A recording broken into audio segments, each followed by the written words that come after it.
स्वागत है आप सभी को अपने YouTube चैनल शिक्षण एकेडमी पर।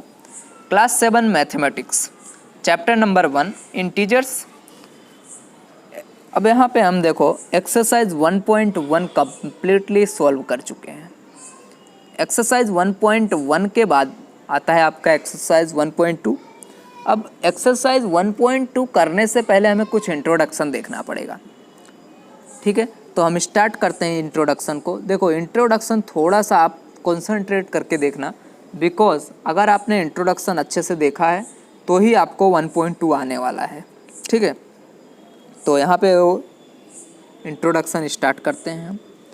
Properties of addition and subtraction of integers. आपने इंटीजर्स के बारे में पढ़ा, अब इनकी प्रॉपर्टीज़ हम पढ़ेंगे, ठीक है। एडिशन एंड सब्ट्रैक्शन दो ही चीज़ हमें पढ़ना है, ठीक है। बाकी मल्टीप्लिकेशन एंड डिवीज़न जब आप 8th में आओगे ना तो आपका फर्स्ट चैप्टर में ही आपको पढ़ने को मिलेगा। 7th में आपको सिर्फ एडिशन एंड सब्ट्रैक्शन में दिया गया है।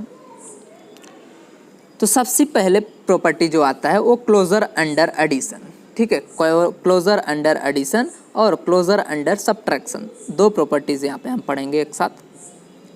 तो क्लोजर अंडर एडिशन देखते हैं। If any two integers are added their sum is also an integer. देखो अगर आप कोई भी दो इंटीजर्स को ऐड करते हो एक साथ, ठीक है, अगर आप कोई भी दो इंटीजर्स को ऐड करते हो देन वी कैन, अगर और उनका जो सम हो ना वो क्या आएगा, हमेशा इंटीजर ही आने वाला, दूसरा कुछ नहीं आएगा, रेशनल नंबर नहीं आ सकता। इंटीजर ऐड कर रहे हो तो इंटीजर ही आएगा। We can say that integer are closed under addition. तो हम ऐसा बोलेंगे कि जो इंटीजर्स है वो क्या है, क्लोज्ड अंडर एडिशन है। तो देखते हैं यहाँ पे एग्जांपल लेके। इंटीजर्स क्या होता है वो मैंने बताया था आपको फर्स्ट वीडियो में ही। जैसे मैं यहाँ पे लूँ अगर एग्जांपल ए एंड बी, कोई भी ए और बी क्या है तुम्हारा वेरिएबल है, मतलब इसकी वैल्यू आप चेंज कर सकते हो। दो इंटीजर्स हैं, देन आप इन दोनों को ऐड करोगे ना ऐसे ए प्लस बी, तो ए जो होगा ना ए भी आपका क्या होगा, इंटीजर्स ही होगा, ओके। तो न्यूमरल यहाँ फॉर्म में आपको मैं लेके बताता हूँ। जैसे अगर मैं यहाँ पे 12 लिया एंड 13 लिया, दोनों क्या है आपको इंटीजर है। आपको पता है पॉजिटिव इंटीजर भी होता है, निगेटिव इंटीजर भी होता है, ठीक है, ये सभी इंटीजर्स होते हैं। अब मैंने 12 प्लस 13, देखो 12 एक इंटीजर ले लिया, 13 एक इंटीजर ले लिया। अब इन दोनों को ऐड किया, 12 प्लस 13 मतलब ये वाला फॉर्म, तो क्या है आपका 25। अब 25 जो आंसर आया वो भी क्या है तुम्हारा, इंटीजर्स है। Therefore you can say that integers are closed under addition. Next जो प्रॉपर्टी है इसका देखते हैं, क्लोज्ड अंडर सब्ट्रैक्शन देखेंगे। अब सब्ट्रैक्शन के अंदर क्लोज होता है कि नहीं। The difference of any two integer is also an integer. अगर आप किसी भी दो इंटीजर्स का डिफरेंस लेते हो ना तो इंटीजर ही आने वाला है। जैसे देखो example, therefore we can say that integer are closed also closed under subtraction. अब यहाँ पे ए एंड बी अगर आप कोई इंटीजर कंसीडर करते हो, ठीक है, तो ए और माइनस बी आप करोगे तो क्या होगा, वो इंटीजर्स आएगा। एग्जांपल 7 माइनस 5, 7 आपका क्या है, एक इंटीजर है, 5 भी आपका इंटीजर है, दोनों के बीच आप माइनस कर दो। एक इंटीजर 7 लिया, एक 5 लिया, दोनों के बीच सब्ट्रैक्शन किए तो क्या आंसर आया आपका 2 भी क्या है, एक आपका इंटीजर से। सपोज मैं एक प्लस लेता हूँ एक माइनस, तो मैं यहाँ पे -4 लिया और 5 लिया, तो अब इन दोनों को सब्ट्रैक्शन करो, -4 और माइनस ए आएगा, ठीक है, सब्ट्रैक्ट कर रहा है इसलिए। तो -4 -5 क्या होता है आपको पता है, ऐड हो जाएंगे 9 होगा, बट साइन किसका आएगा, माइनस का। तो -9 भी क्या है तुम्हारा, इंटीजर्स है। अब सपोज मैं पहले पॉजिटिव लेता हूँ ऐसा 5 और दूसरा इंटीजर लेता हूँ -4। अब इन दोनों को सब्ट्रैक्ट करना है, तो 5 माइनस और माइनस ए वाला इसका माइनस, तो माइनस माइनस प्लस, तो होगा 5 + 4 इज इक्वल टू +9 आया। तो +9 भी तुम्हारा एक इंटीजर है। Therefore you can say that integers यहाँ पे are closed under addition and subtraction both, दोनों के क्लोज्ड में आ गया। अब देखते हैं कॉम्यूटेटिव प्रॉपर्टी। कॉम्यूटेटिव प्रॉपर्टी क्या होती है, सबसे पहले देखो यहाँ पे कॉम्यूटेटिव मतलब देखो यहाँ पे ऑर्डर क्या होगा, ऑर्डर सेम होगा, क्या होगा, ऑर्डर सेम होगा। अगर आप ऐड करते हो किसी नंबर को, the sum of two integers added in any order, the sum of two integers added in any order is the same. दोनों का क्या होगा, सेम होगा। अगर आप किसी भी ऑर्डर में ऐड कर रहे हो तो उनका जो नंबर मान लो आंसर आएगा वो सेम होगा।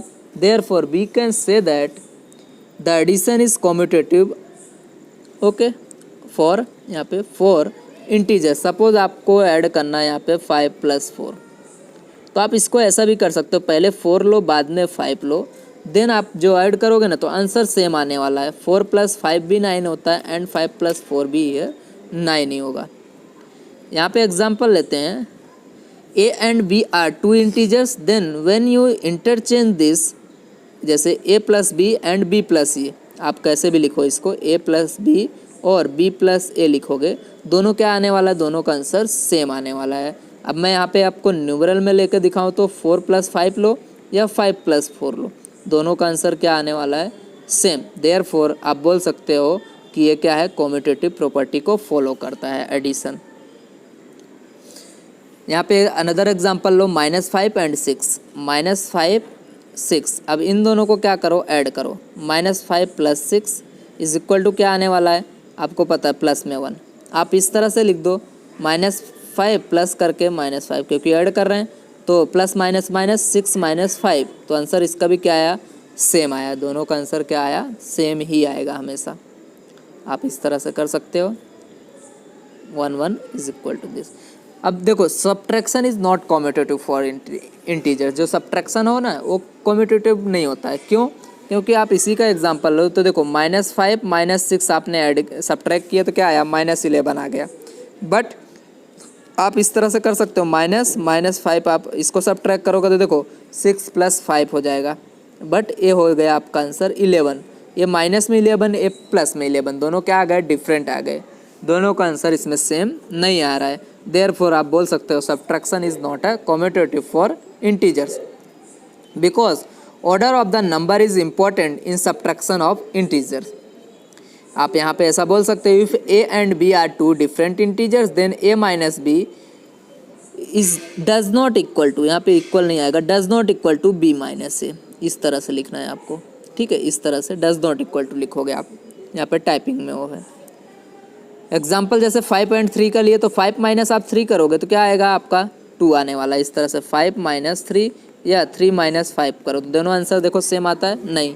5 - 3 आपका 2 आएगा, इसका आंसर आएगा -2। Therefore those are not equal to, therefore ऐसा होगा आपका, ओके। अब देखते हैं सेकंड आपका जो फोर्थ यहाँ पे प्रॉपर्टी है, एसोसिएटिव प्रॉपर्टी। एसोसिएटिव प्रॉपर्टी क्या होता है, कैसे अप्लाई करेंगे।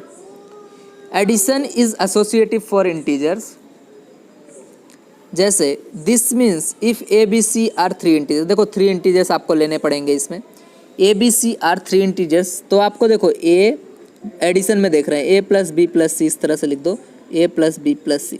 पहले आप करो क्या करो, इन दोनों को ऐड करो, बाद में c को ऐड करना, या फिर पहले इन दोनों लास्ट वाले को ऐड करो फिर a वाले को ऐड करो, तो आंसर क्या आना चाहिए, सेम आएगा। तो आप बोल सकते हो एसोसिएटिव प्रॉपर्टी को फॉलो करता है, ठीक है।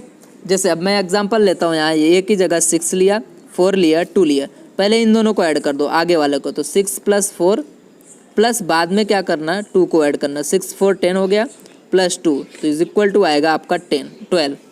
अगर मैं यहाँ पे करूँ, यहाँ पे 4 + 2 को पहले ऐड करूँ तो 6 ऐसे ही, 4 + 2 क्या होगा 6। अब इसको इसमें ऐड करो, 6 + 6 क्या हो गया 12, दोनों का आंसर सेम आया। देयरफॉर आप बोल सकते हो addition is associative for integers, 10 + 2 इस तरह से। अब नेक्स्ट लास्ट प्रॉपर्टी आपका एडिटिव आइडेंटिटी। एडिटिव आइडेंटिटी क्या होता है, एसोसिएटिव देखो वो यहाँ पे सब्ट्रैक्शन में फॉलो नहीं होता है, ठीक है। एडिटिव आइडेंटिटी मतलब आप किसी भी नंबर्स में क्या करो, किसी भी इंटीजर्स में आप कोई नंबर ऐड कर दो, ऐसा कौन सा नंबर है जिससे सेम आंसर आएगा। तो when we add 0 to any integer we get the same integer. अगर हम किसी भी इंटीजर्स में हम क्या ऐड करते हैं, 0 को ऐड करते हैं तो हमें वो इंटीजर सेम मिलता है। सो 0 is called the additive identity for the integers. For example, आप सपोज आपने यहाँ पे लिया ए में 0 को ऐड किया या फिर 0 में 1 को ऐड किया तो क्या आंसर आया आपका 0 ही आने वाला है, ठीक है। तो आप जैसे दूसरा एग्जांपल लेको मैं आपको बताऊं, जैसे 5 में आप 0 को ऐड करोगे तो क्या आएगा 5 ही आने वाला है। ये क्या है तुम्हारा इंटीजर्स है, A B integers A B. तो यहाँ पे आपका इंट्रोडक्शन पार्ट कंप्लीट होता है, ठीक है। Keep learning. Thank you very much. Like, subscribe and share.